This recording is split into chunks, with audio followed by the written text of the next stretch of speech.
चर्चा करेंगे एकादशी, श्रावण मास के शुक्ल पक्ष की एकादशी के संदर्भ में। ये बहुत श्रेष्ठ एकादशी है और इस एकादशी के व्रत से बहुत बड़ा पुण्य, बहुत बड़ा लाभ मिलता है।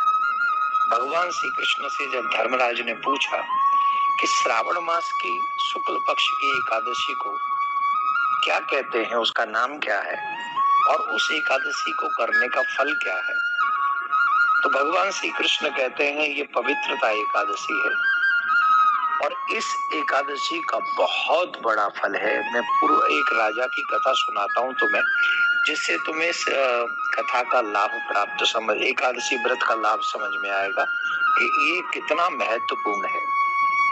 पूर्व समय में एक राजा महीपति राज्य किया करता था, जो वाकई बहुत धर्मात्मा था, धर्मपरायण था, सारे अच्छे कार्य वो किया करता था। एक बार वो दुखी हुआ तो प्रजा के कुछ विशेष मंत्रियों ने पूछा उनके सभासदों ने कि आप इतने दुखी क्यों हैं, आप इतने परेशान क्यों हैं, आपको क्या हो गया, उदास क्यों हैं? तो उन्होंने कहा कि मेरे को जितना याद है मैंने अपने जीवन में कभी किसी का बुरा नहीं किया, प्रजा से अकारण मैंने टैक्स नहीं भरवाया और मैंने प्रजा का पालन पुत्रवत किया है।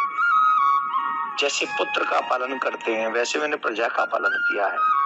ये सब मैंने धर्म अनुसार किया है, पर मुझे नहीं पता कि मेरे जीवन में एक दुख है, वो दुख ये है कि मेरे घर में अभी तक पुत्र क्यों नहीं है। और पुत्र न होने के कारण मेरे को बहुत दुख होता है। तब कुछ विद्वानों ने, ब्राह्मणों ने कहा कि आप चिंता मत कीजिए, हम प्रयास करेंगे।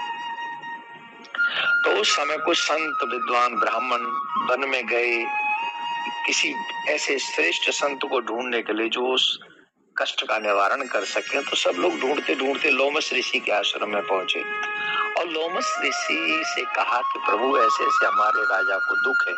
तो लोमस ऋषि ने ध्यान लगाया, नेत्र बंद किए, बड़े सारे शास्त्रों में बड़े पारंगत हैं वो तो उन्होंने बताया कि राजा जो है ना, पूर्व जन्म में बहुत दरिद्री व्यक्ति था और इसने पूर्व जन्म में बहुत पाप किए, दूसरों को दुख देने का ही काम ये किया करता था। लेकिन एक बार क्या हुआ कि इसने, क्योंकि खाने को कुछ था नहीं इसके ऊपर पास में, तो इसने एकादशी के दिन इसे कुछ खाने को नहीं मिला था, तो अनजाने में ये एकादशी का व्रत रह गया। द्वादशी के दिन ये भूखा प्यासा जंगल में भटक रहा था, तो जल पीने के लिए सरोवर पे गया और सरोवर पे जब ये जल पीने के लिए गया तो वहां गाय भी आई हुई थी।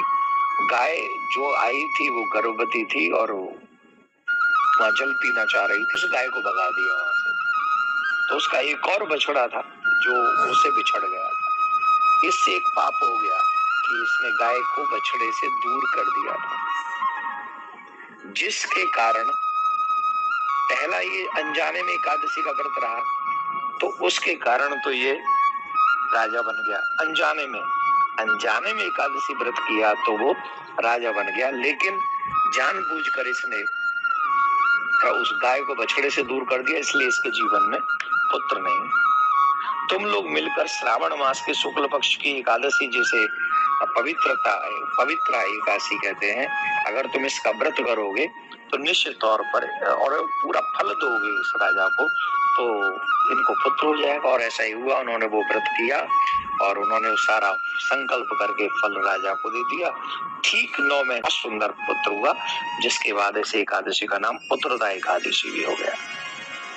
इस एकादशी के विषय में आप ये समझ लीजिए कितना बड़ा इसका फल है। जाने अनजाने में भी व्रत किया तो वो व्यक्ति जो दरिद्र था, पापी था, अनेक प्रकार के दुष्ट कर्म करता था, वो राजा बन गया और फिर उस व्रत को किया तो पुत्र भी हो गया।